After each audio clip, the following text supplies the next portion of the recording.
दोस्तों, ईडी के खिलाफ और गृह मंत्री अमित शाह जी के खिलाफ लगातार दिल्ली के सड़कों पर आज विरोध प्रदर्शन देखने को मिला। Where the BJP is sending in the ED to get strategy information and political information about the Trinamool Congress on the eve of the election. कई सांसदों को डिटेन कर दिया गया और जैसे ही सांसदों को डिटेन किया गया तो जिस बस में डिटेन किया गया, महिला सांसदों ने क्या कुछ कहा वो तो मैं आपको बताऊंगा ही। साथ ही साथ एक बड़ी खबर यह निकल कर आ रही है कि ममता बनर्जी अब इस लड़ाई को लेकर के चुप बैठने वालों में से नहीं है। जी हां, जैसे कि मैंने पहले भी आपसे कहा कि अब यह लड़ाई की शुरुआत भले ही अमित शाह जी ने कर दी हो, भले ही ईडी के तौर पर करवा दिया गया हो, लेकिन अब यह लड़ाई रुकने वाली नहीं है, क्योंकि इस बार लड़ाई सीधे पंगा जो है ममता बनर्जी से ले लिया गया है। और ममता बनर्जी राजनीति के अंदर किसी से भी नहीं डरती हैं। जी हां, किसी से भी नहीं डरती हैं। सिर्फ जिस तरीके से राहुल गांधी जो है, जो कहते हैं कि मैं डरता नहीं और आप भी डरो मत, इसी तरीके से राजनीति के अंदर अगर कोई दूसरा नेता है जो बीजेपी से नहीं डरता है, संस्थाओं से नहीं डरता है, ममता बनर्जी हैं। और आज ईडी को लेकर के एक बड़ी खबर निकल कर आई कि ममता बनर्जी सड़क पर विशाल रैली करने जा रही हैं। जी हां, ममता बनर्जी कोलकाता की सड़कों पर उतरकर 5 किलोमीटर पैदल चलेंगी और बाकायदा विशाल रैली निकालने जा रही हैं ईडी के खिलाफ। आज ये खबर निकल कर आ रही, इस खबर पर भी बातचीत करूंगा। सबसे पहले ये देखिए, इस वीडियो को जरा देखिए कि बस के अंदर कैसे डिटेन करके तमाम सांसदों को ले जाया जा रहा है और सांसद क्या कुछ कह रहे हैं। सबसे पहले इस खबर को जरा सुनिए क्या कुछ कह रहे हैं। আমাদের লোকতান্ত্রিক অধিকার, আমরা ওখানে বসে কালকে রেডের প্রোটেস্ট করছিলাম। এরা দিল্লি পুলিশকে এনে আমাদের টেনে হিচড়ে কিভাবে বাসে করে অ্যারেস্ট করে নিয়ে যাচ্ছে। সারা বাংলার লোক, সারা ভারতবর্ষের লোক দেখুন, এদের বুকের পাটা নেই। আমি তো বলবো এরা বেগুনের বাচ্চা। এরা যদি বাঘের বাচ্চা দেখতে চান তো টিএমসি কি দেখুন। বিজেপি হলো বেগুনের বাচ্চা, টিএমসি হলো বাঘের বাচ্চা। দেখে যান আপনারা বাংলার লোক। মমতা বন্দ্যোপাধ্যায় বাঘিনী, মমতা বন্দ্যোপাধ্যায় অগ্নিকন্যা।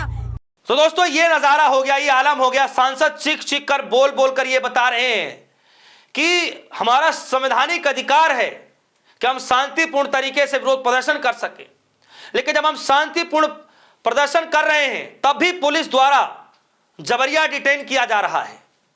सभी सांसदों को डिटेन कर लिया गया।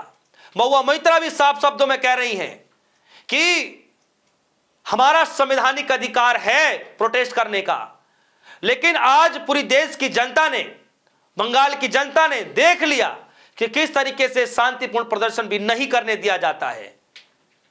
ईडी के खिलाफ यह प्रदर्शन अब रुकने वाला नहीं है, ऐसा प्रतीत हो रहा है। जरा इस खबर पर आइए। आज की खबर है, हिंदुस्तान लाइव ने ब्रेक किया और हिंदुस्तान लाइव कह रहे हैं टीएमसी का आज हल्ला बोल, ईडी की रेड के खिलाफ सड़क पर उतरेंगी ममता बनर्जी, निकालेंगी विशाल रैली। जी हां, ममता बनर्जी आज ईडी के खिलाफ विशाल रैली निकालने जा रही हैं और 1-2 किलोमीटर का नहीं बल्कि पूरा 5 किलोमीटर की उस पदयात्रा में चलेंगी, रैली निकालेंगी, लोगों को संबोधित भी करेंगी। जी हां, सड़क पर उतरने जा रही है ममता बनर्जी। बहुत जल्द आज के दिन सड़क पर उतरने जा रही है और ऐसा प्रतीत हो रहा है जैसे मानो यह लड़ाई अब रुकने वाली नहीं है। खबर में क्या कुछ लिखा गया मैं आपको बता दूं। लिखा गया है, राजनीतिक सलाहकार फर्म आईपैक की कोलकाता स्थित ऑफिस में और जो आवास है ईडी की छापेमारी की गई, जिसको लेकर के माहौल गर्म हो गया। और माहौल इतना गर्म हो गया कि खुद ममता बनर्जी आईपैक के ऑफिस पहुंच जाती है जहां पर ईडी की छापेमारी चल रही होती है। और उसके बाद ममता बनर्जी मीडिया से बातचीत करते हुए, माइक में बोलते हुए अमित शाह जी को, बीजेपी को घेरते हुए नजर आती हैं, ईडी को घेरते हुए नजर आती हैं। और कुछ दस्तावेज, कुछ फाइल्स, कुछ हार्ड डिस्क वो बताती हैं कि उनके हाथ में रहता है। वो ममता बनर्जी कल के दिन बता रही होती हैं। और आगे लिखा गया है कि तृणमूल कांग्रेस यानी टीएमसी की जो सुप्रीमो हैं ममता बनर्जी ने, उन्होंने कहा कि ये जो दस्तावेज हैं उसको लूटने की कोशिश की जा रही है। लोगों के जो कैंडिडेट के जो डेटा है, पार्टी की जो स्ट्रेटजी है, वो सब कुछ लूटने की कोशिश की जा रही है। ममता बनर्जी ने यह भी कहा कि यह जो जांच की जा रही है असंवैधानिक तरीके से की जा रही है, राजनीतिक द्वेष भावना से ईडी की छापेमारी की जा रही है, क्योंकि उनको पता है कि सही तरीके से चुनाव नहीं जीत सकते हैं। और आज यह खबर निकल कर आई है कि ममता बनर्जी जादवपुर 8वीं बस स्टैंड से हजारा क्रॉसिंग तक विरोध रैली निकालेंगी। 5 किलोमीटर से अधिक लंबी इस रैली में भाग लेने की अपील की गई है। यानी सिर्फ 5 किलोमीटर ही नहीं, उससे भी ज्यादा रैली में वो भाग लेंगी। पैदल मार्च निकालने जा रही हैं, सड़क पर उतरने जा रही हैं और आप देखिए कि इस विरोध प्रदर्शन को एक नया रंग रूप देने को तैयारी हो चुकी है। दोस्तों, पश्चिम बंगाल के अंदर चुनाव है और चुनाव से पहले ममता बनर्जी एसआईआर की प्रक्रिया को लेकर के भी एकदम एक्टिव हैं। वो बार बार कह रही थी और बार बार न सिर्फ कहना, न सिर्फ जनता को संबोधित करना, बल्कि ज्ञानेश कुमार जी को एक नहीं, दो नहीं, बल्कि 3-3, 4-4 बार वो लेटर लिख चुकी हैं। खुद ममता बनर्जी लिख चुकी हैं कि रोक दो एसआईआर, हालत ठीक नहीं है। लेकिन उसके बावजूद भी एसआईआर की प्रक्रिया कराई गई, कई लोगों के नाम काटे गए। और आज भी ममता बनर्जी यही कह रही हैं कि कई महिलाओं के नाम इस प्रकार काट दिए गए, नाम वोटर लिस्ट से काटे जा रहे हैं। और इसका जिम्मेदार कौन है, कौन बताएगा?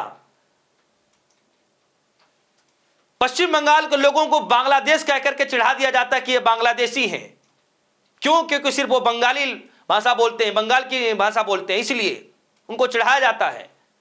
ये सारे आरोप ममता बनर्जी लगातार लगाते रही हैं। और सबसे बड़ी बात यह है कि अभिषेक बनर्जी ने एसआईआर की प्रक्रिया के खिलाफ जिंदा 2-3 नाम पेश किए, बकायदा रैंप वॉक करते हुए उन 3 लोगों को बुलाया अभिषेक बनर्जी ने और कहा कि क्या आपने मुर्दों को कभी रैंप वॉक करते हुए देखा है?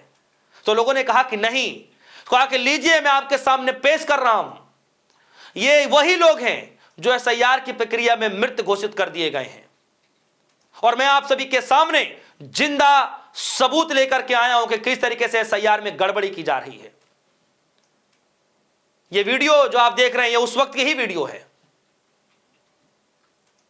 सोचिए, अभी एसआईआर की लड़ाई खत्म नहीं हुई कि ईडी को भेज दिया गया और अब ईडी मामले को लेकर के, एसआईआर मामले को लेकर के ममता बनर्जी सड़क पर उतरने जा रही हैं। आज ट्रेलर आपने दिल्ली के अंदर देख लिया कि किस तरीके से टीएमसी के 1-2 सांसदों ने नहीं, दर्जनों सांसदों ने सड़क पर उतरकर गृह मंत्री अमित शाह जी के कार्यालय के बाहर बैठ करके भारी विरोध प्रदर्शन किया और फिर पुलिस के द्वारा डिटेन कर लिया जाता है। ये जो नजारा आप, ये जो विजुअल, ये जो आप तस्वीरें जो देख पा रहे हैं, ये सब कुछ आज की तस्वीरें हैं, दिल्ली की तस्वीरें हैं। सोचिए, क्या सच में ऐसा लगता है कि जहां जहां चुनाव होता है वहां पर ईडी के द्वारा चुनाव जीतने की कोशिश की जाती है? क्या सच में उनके नेताओं को डराने धमकाने की कोशिश की जाती है? ऐसे आरोप लगातार लगते रहे और आज भी ममता बनर्जी ने यही आरोप लगाए कि जब आप संवैधानिक तरीके से चुनाव नहीं जीत सकते तो किस तरीके से आपको चुनाव जीतना है? आप दूसरा हथकंडा अपना रहे हैं, लेकिन यह कामयाब होने वाला नहीं है। ममता बनर्जी ने यह भी कहा कि यह सक्सेस होने वाला तरीका नहीं है, लिख के ले लीजिए, यहां की जनता सब जानती है। और इसीलिए कल के दिन ममता बनर्जी ने 1 नहीं, 2 नहीं, बल्कि 3-3 जगह पर लोगों से बातचीत करती हुई नजर आई, मीडिया कर्मियों से बातचीत करती हुई नजर आई। जी हां, यही कारण रहा। और आज के दिन खुद दिल्ली के अंदर सांसद उतर चुके हैं बीजेपी सरकार के खिलाफ मोर्चेबंदी करने के लिए। गृह मंत्री अमित शाह जी के दफ्तर के बाहर विरोध प्रदर्शन ईडी के खिलाफ। सोचिए, और दूसरी तरफ ममता बनर्जी ने पश्चिम बंगाल के अंदर विशाल रैली करने का ऐलान कर दिया है, पैदल मार्च करने जा रही हैं। दोस्तों, इस खबर पर आपकी क्या राय है? क्या लगता है कि सच में ईडी की कार्रवाई एक द्वेष भावना से की जाती है? क्या सच में ईडी की कार्रवाई चुनाव प्रक्रिया को देख करके की जाती है, राजनीतिक स्वरूप को देख करके किया जाता है? क्या सच में जो ममता बनर्जी आरोप लगा रही है वो सही है? आपको क्या लगता है? वीडियो कमेंट सेक्शन में जाइएगा, अपनी राय जो रखिएगा। फिलहाल के लिए दीजिए इजाजत, देखते रहिए न्यूज़। धन्यवाद।